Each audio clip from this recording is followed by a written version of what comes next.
Today's episode is brought to you by Real Estate for Life. In Lieutenant General Smedley Butler's seminal work, War as a Racket, he delves into the mechanisms behind the initiation and perpetuation of wars, revealing how conflicts often serve the interests of wealthy industrialists who profit immensely from government contracts spanning military hardware, weaponry, and various supplies. President Dwight D. Eisenhower echoed these sentiments, cautioning against the burgeoning influence of what he termed the military-industrial complex.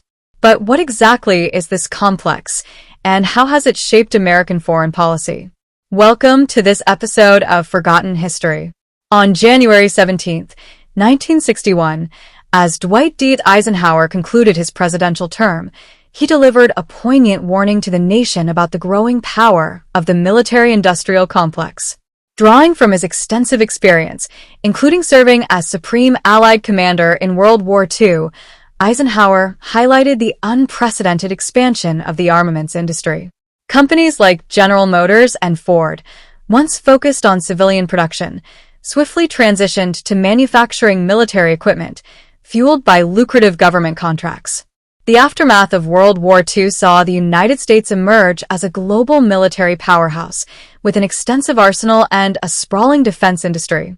However, Eisenhower cautioned against excessive militarization, recognizing the potential pitfalls of aligning government interests too closely with those of military and industrial leaders. He foresaw the dangers of unchecked spending on armaments, warning against diverting resources from essential domestic projects such as infrastructure and education. Despite Eisenhower's warnings, the military-industrial complex continued to exert considerable influence over American foreign policy. Defense contractors, including Boeing, Raytheon, Lockheed Martin, and others, entrenched themselves in the corridors of power, leveraging their economic and political clout to secure lucrative contracts and shape policy decisions. The symbiotic relationship between these corporations and the government, facilitated by extensive lobbying efforts and campaign contributions, perpetuated a cycle of militarization and conflict. Eisenhower's concerns about the undue influence of the military-industrial complex remain relevant today. The post-9/11 era witnessed a surge in defense spending, driven by the war on terror and military interventions in Iraq and Afghanistan. Companies like Halliburton, with close ties to government officials, reaped enormous profits from no-bid contracts and lucrative deals in conflict zones. However, the consequences of this entrenched military-industrial complex extend beyond financial enrichment. Instances of corruption, bribery, and unethical conduct have tarnished the industry's reputation, while the human cost of perpetual warfare weighs heavily on society. As Eisenhower aptly noted, every gun that is made, every warship launched, every rocket fired signifies, in the final sense, a theft from those who hunger and are not fed, those who are cold and are not clothed. Throughout history, the military-industrial complex has wielded significant influence not only in shaping the course of warfare, but also in driving technological innovation and economic growth. The symbiotic relationship between the defense industry and government has led to the development of cutting-edge weapons systems, advanced surveillance technologies, and sophisticated military infrastructure. However, this collaboration has also given rise to ethical dilemmas and moral quandaries. The pursuit of profit in the defense sector has sometimes led to the prioritization of financial interests over humanitarian concerns, resulting in the proliferation of arms sales to repressive regimes and conflict zones. The line between national security imperatives and corporate greed often blurs, raising questions about the integrity of decision-making processes and the accountability of those involved.